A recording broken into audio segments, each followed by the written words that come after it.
back, everyone. Welcome back to another week, another edition of the Korean Starcraft League, week number 24. I'm of course his Light VIP, and with me I'm joined by the lovely people in the chat. I do see a couple of people trickling on in. I see Frost, Babyling, and a couple of others. Thank you for tuning in. Good morning.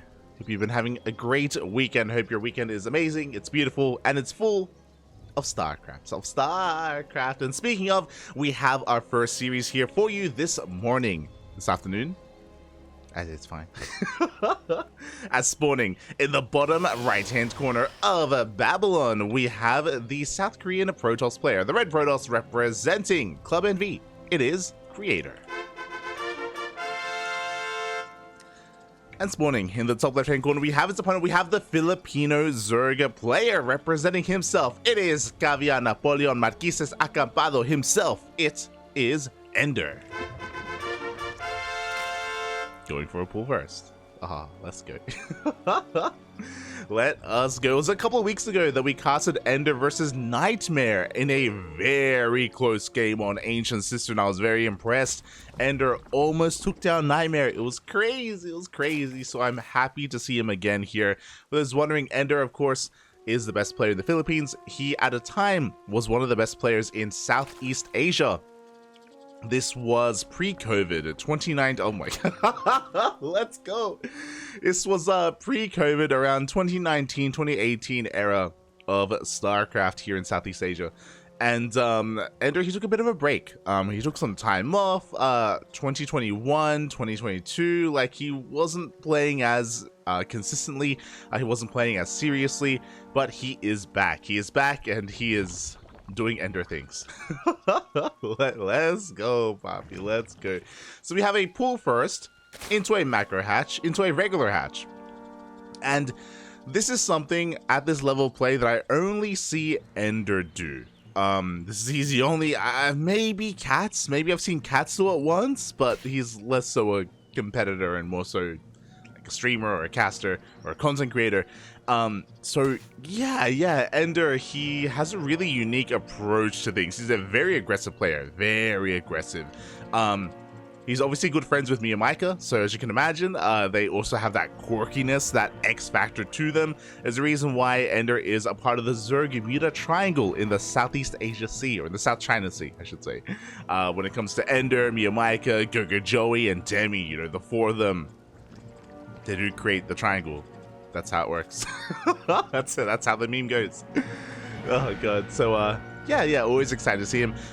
With this hatchery, of course, you could argue, does this mean he has less economy, or like it does slow down his economy? It isn't inefficient, or it isn't the most economic builds, but he went pull first, and he's amassing lings right now. He's still droning, don't get me wrong, but we do have a lot of lings to work with. The depths are rocking up, and I'm sure Creator is thonking pretty hard right now. He's probably scratching his head. He's like, the hell's going on? what's happening right now? This is typically for a ling flood, just because you have so much lava to work with, but we do see that EnDerr is droning. He's saturating his natural base. At the same time, Adepts try to threaten the tumors, but they are going to be shooed away for the time being across the map. It is going to be a Twilight Council opener, not a Stargate. This is ideal for Creator. When it comes to the strength of players like Miyamika, of EnDerr, of Joey, I do think their strength relies in their opponent playing standard. I think their strength relies on a Stargate opener into Oracles, into, you know, a third base. They rely a lot on their opponent just playing as they should, as they normally do. And because of their quirky nature, they're able to really shake up the norm and really cause their opponent to stumble kind of into the mid game. But with Creator going for a more aggressive opener, I think EnDerr is going to have a bit of a harder time. I would say that, but EnDerr did scout this. He scouted the Twilight Council. He should be aware of the potential for Glaive Adepts. We throw down a Roach Warren immediately. This was around a 3-minute 40-ish, 3-minute 50 Roach Warren for EnDerr, so he should have enough to defend. He has plenty of lava to work with, and he has a decent economy here. He's going to be cutting workers around 40-ish drones. Meanwhile, his opponent, this is going to be interesting. Not 4-gate, 3-gate Glaive Adepts, so very uncommitted here from Creator. From here, we can transition, and there we go, is going for a Robo. I also just realized this is hitting a little bit faster because there is no robotics facility. There is no warp prism. We're just sending adepts across the map. From here, we can get into a faster third base. We can go into a robotics bay, into disruptor production. For now, adepts are going to be threatening a shade, but we shouldn't commit. There are already so many roaches, ravages being morphed in, and this is the danger of what EnDerr is doing, is that if Creator doesn't get a lot of damage done, if he loses these adepts, EnDerr can counterattack. He has so much damage potential with this army. And even with Ling Ravager, he's looking for a surround. He's looking to dive on this, but the Ravagers, they have to be careful. They can't be focused down. So far, a decent trade with the Adepts. They are going to commit to the shade. We have a couple of Lings here waiting for them, and it looks like they are keeping up. Evo Chamber up is not going to block off the entryway into the natural base. Drones are falling. Look at the installs tab here. 4 drones went down. A lair is started immediately as soon as the Adepts go down. Meanwhile, back at home, Creator, he hasn't expanded. We have a second pylon, a shield battery on the way. Immortals are being produced. 2 more gateways are thrown down. Creator, he's getting ready for a big counterattack, but EnDerr is droning. EnDerr did just make a wave of workers. He's teching, Evo Chamber, gases are on the way. Creator is getting ready for an all-in, and EnDerr is not giving it to him. EnDerr, he's taking a third. He's expanding. It's a later expansion, yes, but he's, again, just kind of defying expectations. He's working against what Creator is assuming is happening, but this is a double-edged sword. If EnDerr is too greedy, if he drones up too much, if he techs up too much, Creator, sure, he's getting ready for an all-in that isn't coming, but he's going to have a pretty hefty army. He's going to have 6 gateways, because he threw down an extra gateway at the end. He's going to have 6 gates, he's on 2 bases, he already has 2 immortals, he can soon have a 3rd immortal as well. Like, this is still going to be a pretty terrifying army, and it looks like Creator, he isn't taking the bait too hard. He does go for Hallucination Scout, he confirms the lair, he confirms the 3rd base. Creator, with that hallucination, he now knows his opponent is macroing out of this. And on the wall is a wall. Oh god. The wall is a wall. So again, very adept scouting here from Creator, just recognizing that he's safe to expand so he doesn't remain contained to 2 bases for too long, is taking that 3rd. And there's that robotics bay. Really, what we have been missing to get into Disruptors, to get into Colossi. Creator, his army is getting stronger and stronger. Oh god, I need a glass of water after this.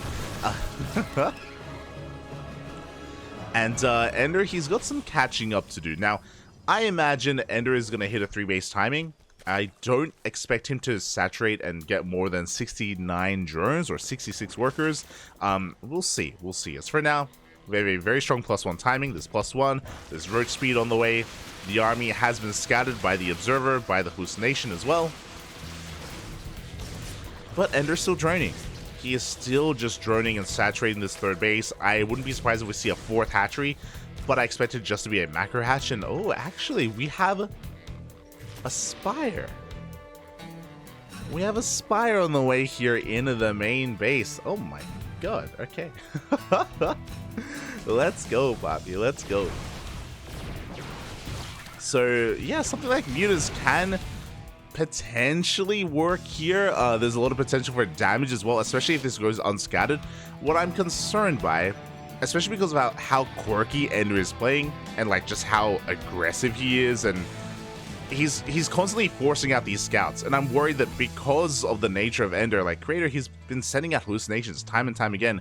There's a pretty high chance that he is going to come across this spire. But now, though, he hasn't gone for another scout. He's just contained here to 3 bases. Disruptors are now on the way. War Prism is on the way alongside Charge. So Creator is soon about to be aggressive. He's been stuck at home the entire time. He's just been turtling up, fortifying his defenses. But with the arrival of this War Prism, he can now be active on the map. He can now reinforce and be in the face of EnDerr. Before that happens, the Mutas are arriving. So far, unscattered. Yeah, they got scattered.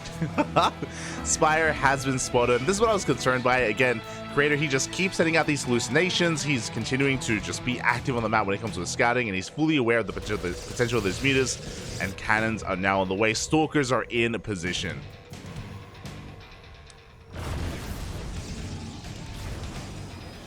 And as the Mutas head towards the main, EnDerr, he has to be very careful with how he maneuvers here, just because we do have a hefty amount of Blink Stalkers waiting for him in said main base.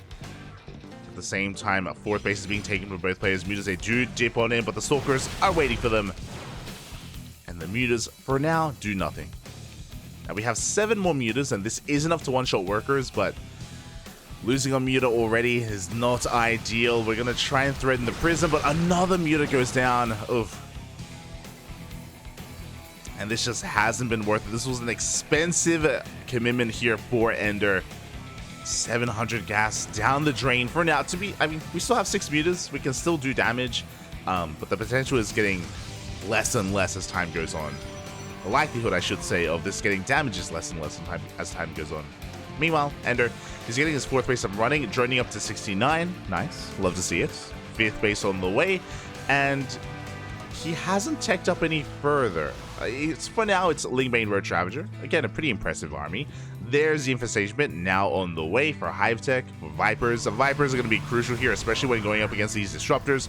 The Disruptors have been scouted, they have been spotted by EnDerr. He's fully aware that they are out on the map. And Creator has been stuck at home. And this is why I correlate Creator a lot with Showtime. Whenever I talk about Creator, I'm like, oh, he has a very Showtime-esque way of playing. What I mean by that is that out of all the Korean Protosses, he's the most defensive. Outside of stats, but stats, he isn't even active anymore. Like, he's not really, not really too relevant to the discussion. But yeah, Creator, he's very of the same vein of Showtime, where he's willing to be defensive, he's willing to turtle up back at home until he has this death ball of an army. He's already at almost max supply, 180, moving out with Archons, Immortals, Disruptors, very ground-heavy composition. Now we have a Stargate on the way, a second Stargate, first Stargate, to get into a Skytoss transition. And it's going to be on EnDerr to try and swallow up this army. He is maxed out. He's looking for a surround. Creator's aware, and he backs off. Again, the goal here for EnDerr is to try to lure Creator onto creep, try to lure him in between these bases. DT Harass isn't going to find too much damage. We have plenty of site defensive position. And we'll see if EnDerr can get the engagement that he's looking for. So far, Creator has been very meticulous with how he's been pushing in.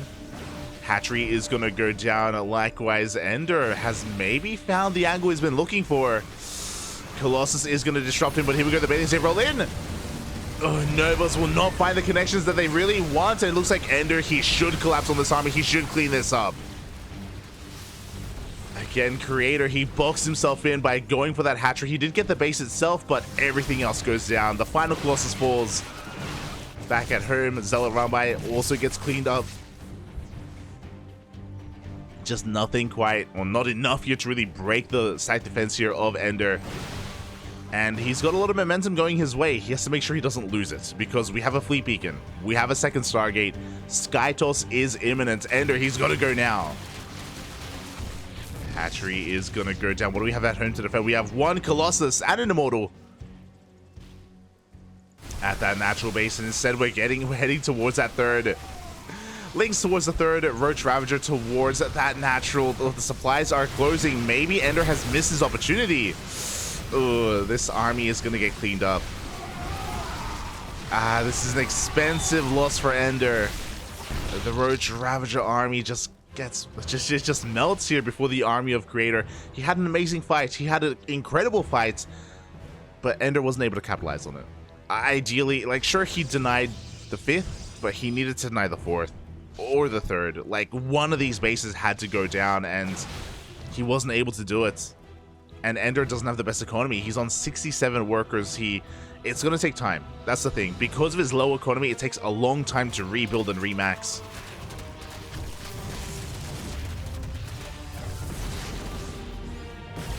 Good split. Good split here by EnDerr. And we were talking about that timer. We were talking about how EnDerr, he had to make something happen before the Skytoss. Well, the Skytoss has arrived. We have carriers on the way. We do have some Corruptors, thankfully, but one of them gets picked off. Ultras in production as well. Like, EnDerr, he has the tech he needs. Like, he has a Hive, he has the Ultra Cavern, he's got the Spire. He does have the tech. It's just the economy, right? It's just, he just needs a bit of a better worker count. He needs more time. And as time passes, sure, EnDerr, he's gonna be able to build himself back up, but Creator is gonna have a more efficient army overall. Plus, one air attack is on the way. We have a third Stargate on the way as well. Ugh.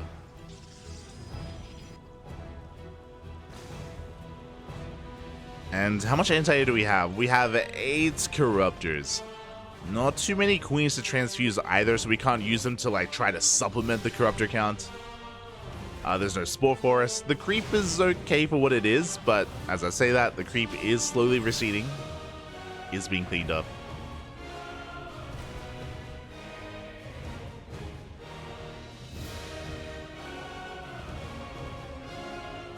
And we'll see if EnDerr can maybe get some economic damage here. He does have a very large ground army. He could potentially get a mineral line even. Here we go. Never's going to be going off. They will connect with some of those roaches evading, so they get into the mineral line.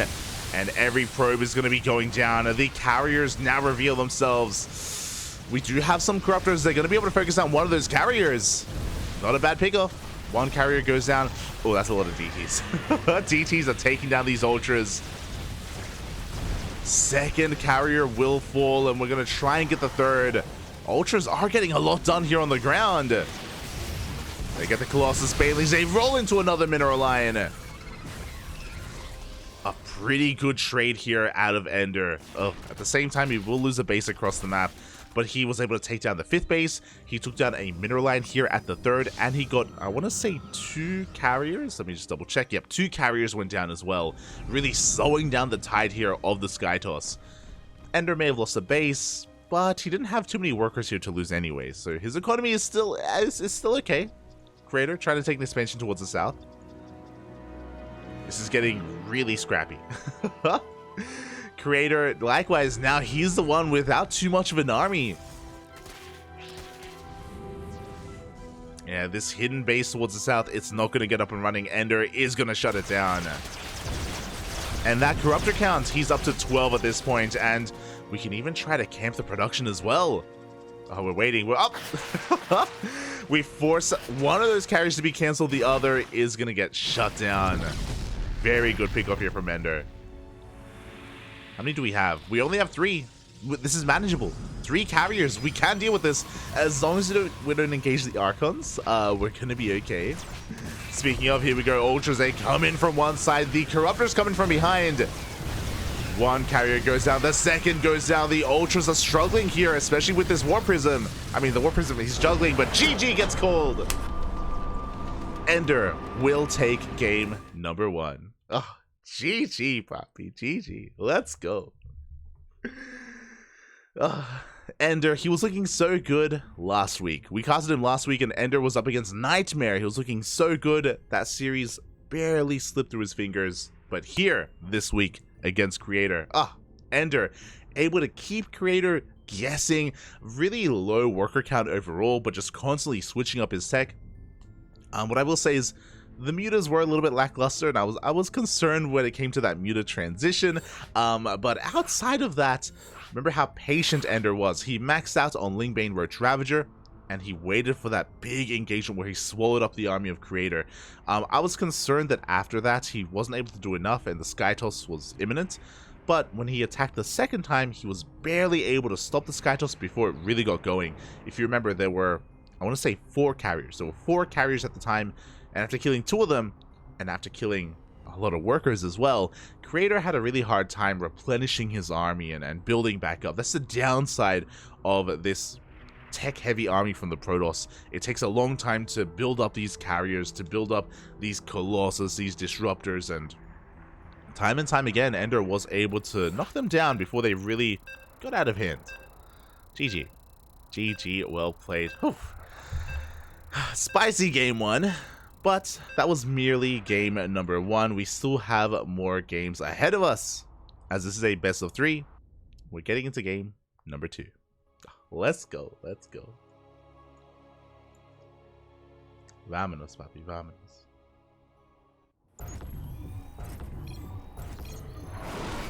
Catching up. Oh no. I'm gonna fix some stuff here. Catching up with the chat. Oh no, it was a throw? Esther Ranger, have faith. have faith. I've noticed this. There are some people that come to conclusions too soon, papi. Too soon. Have faith in Napoleon, papi. In caviar.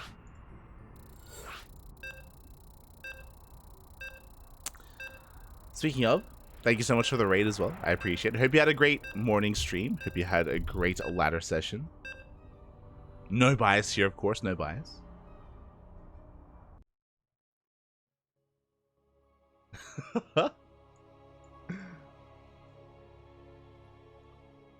Hello, Tomikro. Hello.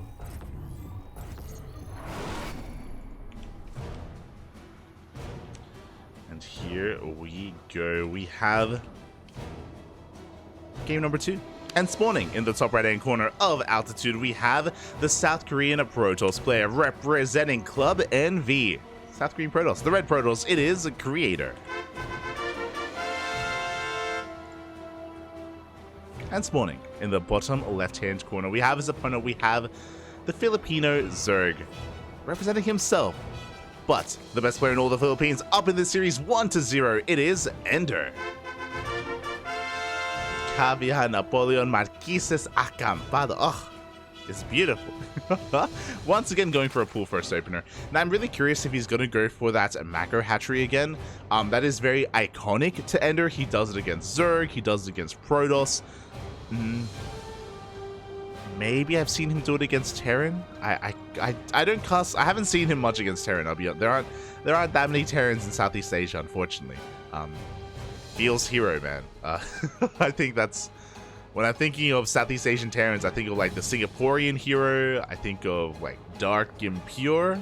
Dark Void. Dark Void. Strike. Feels Strike, man. It's been a while. I think Strike was. Am I crazy? I think Strike was playing Age of Empires for a while. I can't quite remember. But yeah, we don't really get to see him against Terran too often. Regardless, he's going for a regular hatch first this time. No weird macro hatch out there, out on the map. Not yet, but oh, he wants it. He wants it. Up. It doesn't get blocked. I don't think Creator was intending to block the hatchery, but he was for a little bit there. As the macro hatch is thrown down. You love to see it. Again, this is very iconic to EnDerr. Very EnDerr.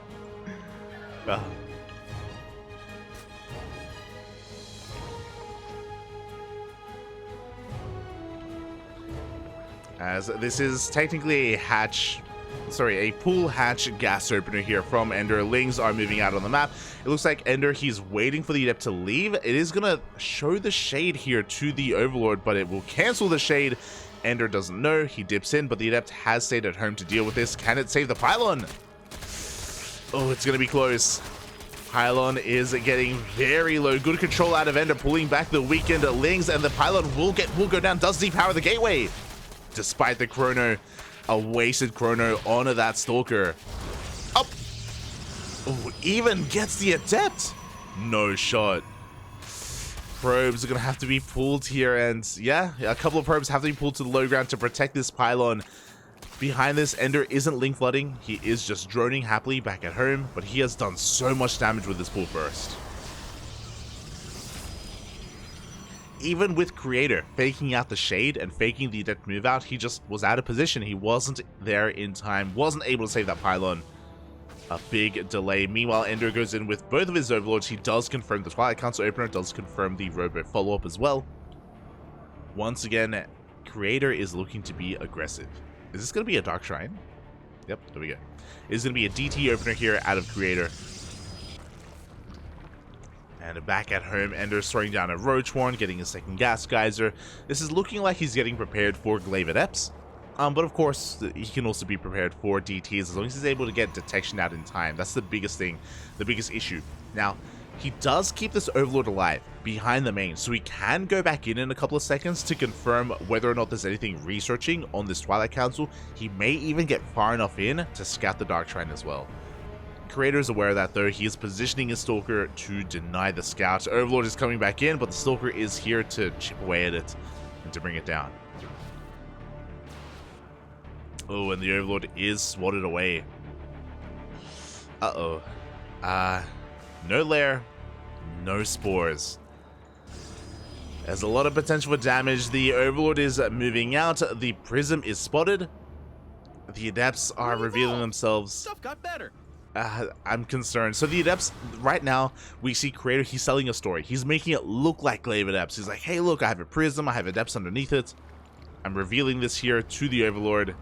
And EnDerr he's buying it. I mean, it happened in game 1. DT is being morphed in and... no. There is no way to spot it, to stop it right now. I wonder if EnDerr did notice. Yep, there we go. We have a lair on the way. We have spores in the production as well. The DT heads towards that third base location. And EnDerr is going for a massive counteroffensive instead. Creator was in the midst of expanding, but his third base is going to be denied. As DTs are warped into the main base. Queens are getting in position so far. Good hold position on that spore. The drones are going down. Lings are across the map, but defensive DTs do also push EnDerr back. And now EnDerr's in a really rough position. He's stuck on 2 bases. He does need a third.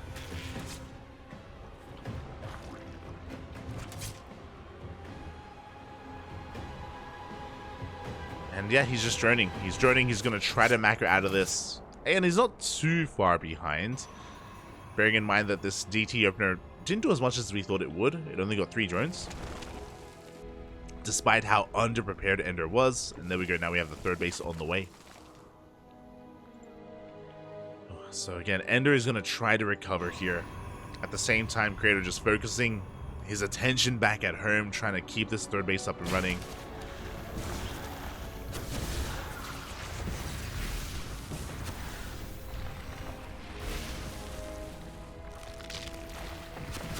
Up! EnDerr just dancing with the Prism, trying to bile it down. I appreciate it.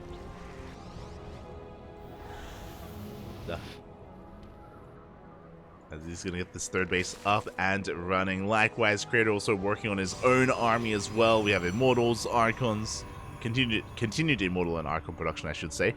I doubt we're going to move out with that +1. I think, again, Creator is more concerned with actually establishing the space as he Maynards his workers over. Lings, oh, they scout the hard way, and a lot of Lings go down, getting confirmation of the third. And this is the other power here of a DT opener, is that it allows you to go for these Archon drops. We've already seen them shave off a lot of Lings. Good control here out of EnDerr. Oh, very nicely done. Pulling back those weakened roaches. Again, EnDerr, he does have really good micro, really good army and unit control. Is it enough to really keep up and overcome Creator, because he's moving out? He is going to be moving out. I love the biles there as well, by the way. He's kind of zoned the Prism forward into the Queen to just to get more damage done. Just cutting off an escape path, essentially.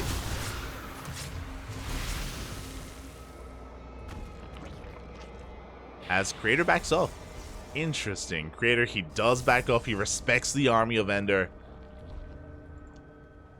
Creator is just going to bide his time here, waiting for his upgrades. We do have Blink on the horizon for those Stalkers to give his army a little bit more flexibility. Meanwhile, EnDerr, he's going to be saturating his 3 bases here. He's on 61 workers. He should be working on a 4th, at least just for larva. I mean, I say that. He does have a macro hatch. to be fair, he does have that macro hatch going.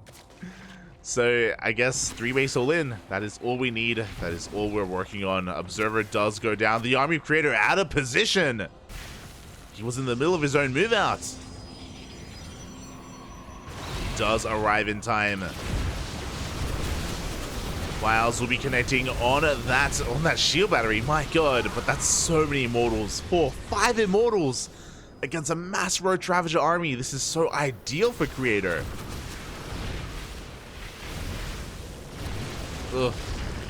Now, he did take down the shield battery because that 1 more Immortal is going to be going down, but this army of Creator is just trading so efficiently.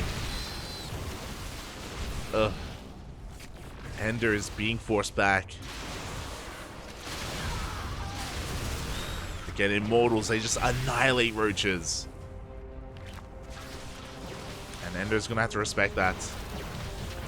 Oh, we also don't have roach speed. That may have been an oversight from EnDerr. Without it, he can barely micro against this, and Creator, he's bullying him here with these Winged Stalkers. Ugh. Again, so many roaches are being picked away at, and I mean, roach speed is about to kick in, but even with that, we still have another army in the back line. Like, Creator, he isn't really in any danger. It doesn't seem to be that way, but EnDerr, he's just remaxing, making more roaches, pushing forward.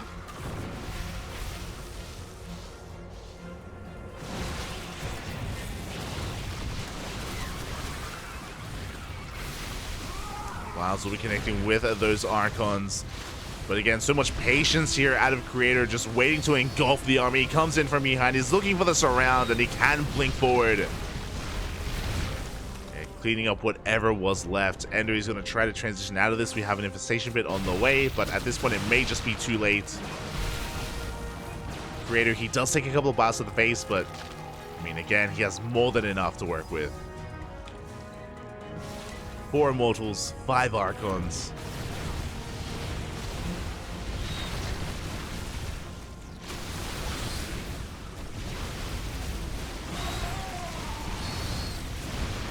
And try as EnDerr might, it's just a numbers game at this point. As Creator, he's pushing on through. He's looking to tie the series, looking to redeem himself after game 1. GG gets called. And Creator ties up the series 1-1. GG. Again, it was a rough start, definitely, with those DTs, but they didn't do that much damage, to be fair. And EnDerr was able to get into his 3-base all-in. Unfortunately, he happened to be pushing into a mass Immortal army. So that, on top of that, unfortunately, we also forgot roach speed. I'm pretty sure that was an oversight. I don't think that was intentional. So without it, took a while for reinforcements to move out. We had a little bit less micro potential as well. And just like that, we have an ace match. We are going to game number 3. And I wonder how Creator is now thinking about this series, because we've been seeing some different responses. We've had a really interesting game 1 and game 2. And what I mean by that is that both games, obviously, EnDerr, he's been showing this really peculiar opener with the macro hatchery. And Creator, he's been trying to punish it. Game 1, he tried with Glaive Adepts. Game 2, he tried with DTs. And they haven't been doing too much. I guess the DT opener was a little bit better, just because of the Archons, sure.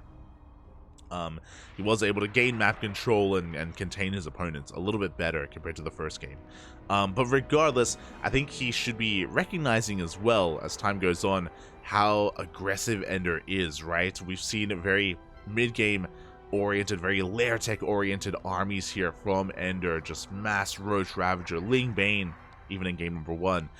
And Creator, he may just want to sit back a little bit. Even like, for example, on altitude, Creator, he let EnDerr come to him, right? He let his opponent come to him, all in him, and because of that, Creator had such a powerful defender's advantage there. And on a map like Ancient Cistern, which is our next map, we could be seeing something similar. We'll see. We shall see.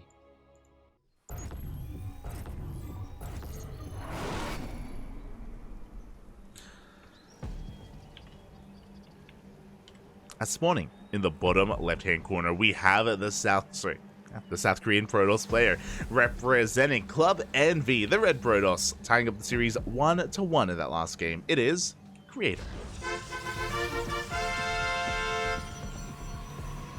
And spawning, in the top right-hand corner, we have his opponent. We have the Filipino Zerg, the best player in all of the Philippines. It is EnDerr, aka Caviar Napoleon Marquises Acampado. Oh, let's go. Kicking things off with a win in game 1, but here, game 2 was struggling a little bit more. Again, was trying to be more assertive. Oh, hello there. And as we get into game number 3, it looks like we are looking for a proxy hatchery. Now, where exactly will it be? It's going to be outside the natural. So, for those wondering, proxy hatches, they are more common on maps like this. Maps like Gressvan, like Royal Blood, and Ancient Cistern. What do all these maps have in common? No ramp. No ramp coming into the natural. No high ground. No, like, elevation or elevated point here to add to the defense of the player, of the defending player. So as a result, these proxy hatcheries are a little bit more difficult to defend against on maps like this. Meanwhile, oh my god. Creator scouts, he does confirm the hatchery is missing. He goes for a high ground wall instead of a low ground wall, and he does confirm the hatchery has been thrown down. Wow, okay, so Creator opening up one base.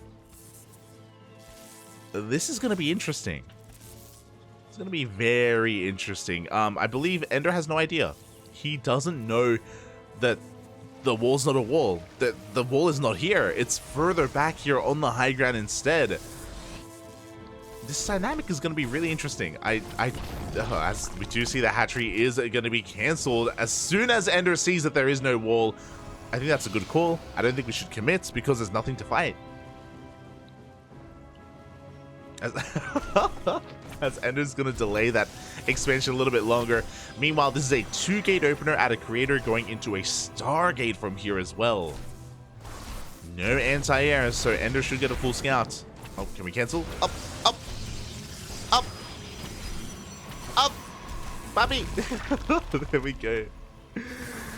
We barely do cancel the hatchery. More of in a gas, guys, so just to be a little bit more annoying. Lings are moving out. And Link speed is still on the way.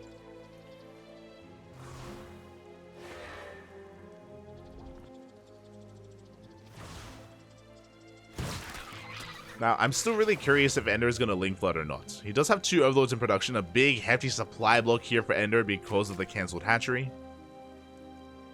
He's still on 18 workers, and he's going to go for a fast Evo chamber. I believe this was revealed to the Adept. At the same time, EnDerr does get eyes on that Oracle that's on the way, and EnDerr is droning. Now, that supply block really did hurt EnDerr. It slowed down his economy, slowed down his Ling production, his queens. So EnDerr is going to be stuck at home. Creator is expanding. A late expansion just because of the opener itself, but it's on the way. And with plus 1 melee, this is looking like a Link Flood. Now, EnDerr, he can still saturate his 2 bases, but there's going to be a very strong timing once plus 1 melee kicks in. We'll see if EnDerr is going to commit to just like a big Ling all-in, or if he works towards plus 2. Meanwhile, the Oracle is making its way across the map. A Spore is already done. Queen is in position. Up! No Spore here at the natural, though, and drones are going down. Ay, ay, ay. 3 drones, but 3 workers, that is not worth an Oracle. Creator. A bit of an overextension there from our Protoss player. Losing an Oracle for only 3 workers. Creator not having the best trade. He's making a 3rd Oracle. That is spotted by the Overlord. It does confirm the Void Ray production as well. As Creator is looking to redeem himself, he is looking to do even more damage, not just with this 2nd Oracle, but also with some vanilla Adepts.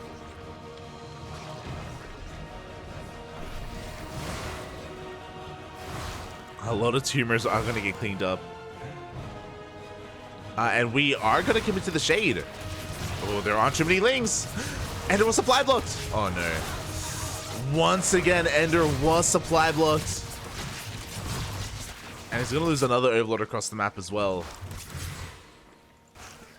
Ugh, damage is being done. 8 workers go down. EnDerr, he is hurting. Oh, no. As even more drones get focused.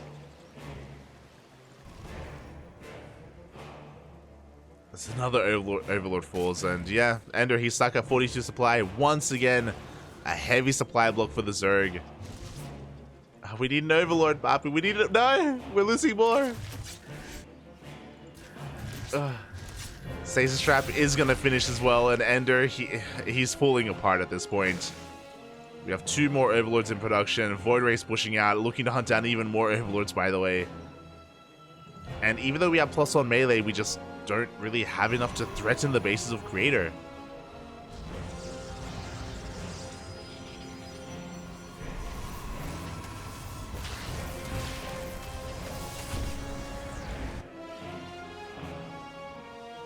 From here, I'm pretty sure EnDerr has to go all in, and he is. We have a Baneling S on the way, we have nothing but Lings.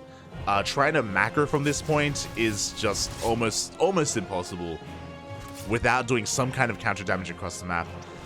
With this killing the third base, it may not be enough either. We'll see. As EnDerr is keeping some Lings hidden out on the map, soon to be Banelings. EnDerr with 4 more Overlords in production. Once again, a little bit supply blocked, maybe a little bit flustered by what has been happening. There are those Banelings. Are they going to stay hidden though? Creator is looking, but he will not come across them. As he did see the Baneling nest in production. You can see Creator, he's shocking around with those oracles. Oh no, and the Banelings, they have been spotted. They are going to get targeted down. At least some of them will. The others will not quite make it into the mineral line as they get focused down. EnDerr, he is making a wave of drones behind this, so it looks like he is aware that this isn't going to work. But he has to try to make something happen. And instead he's going to head towards the natural base. You could argue that maybe some of these structures are a little bit exposed. The Adept is going to go down. The Lings, they flood in. +1 melee Lings could do a lot of damage, but we have a secondary wall here on top of the ramp. Oof. Creator, he holds. He's going to clean up these Lings. We're going to be able to focus out a couple of probes, but I think only one probe went down. Oh, that's a lot of Lings. 65 in total. Yeah, EnDerr, he's working on a 4th. He's saturating his 3rd. But his economy pales in comparison to that of Creator. And earlier I was talking about how Creator, really he just has to be the defender. He has to absorb all these attacks, all the aggression of EnDerr, and he has been able to do so. Now he's moving out. He has a War Prism on the way to help reinforce. I believe Blink is done alongside +1. +2 won't finish in time for this attack, but I don't think Creator needs it. I don't think it's going to be necessary. Up. As a mineral line is going to be going down. 11 drones. And our Creator can focus on his push.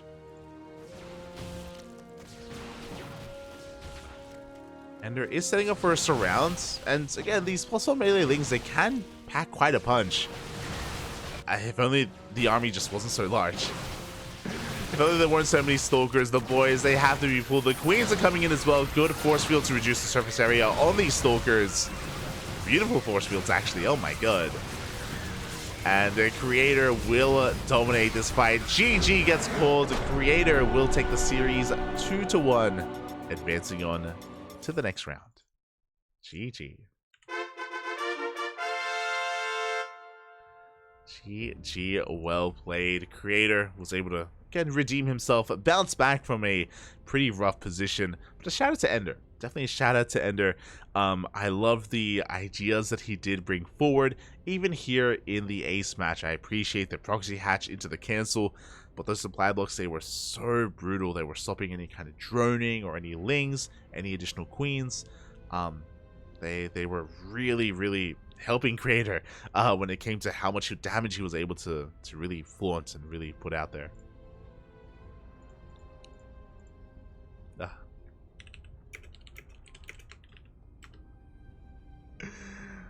GG, well played. Just messaging EnDerr. As Creator will advance on here in this tournament, so we can take this moment to have a look at the bracket.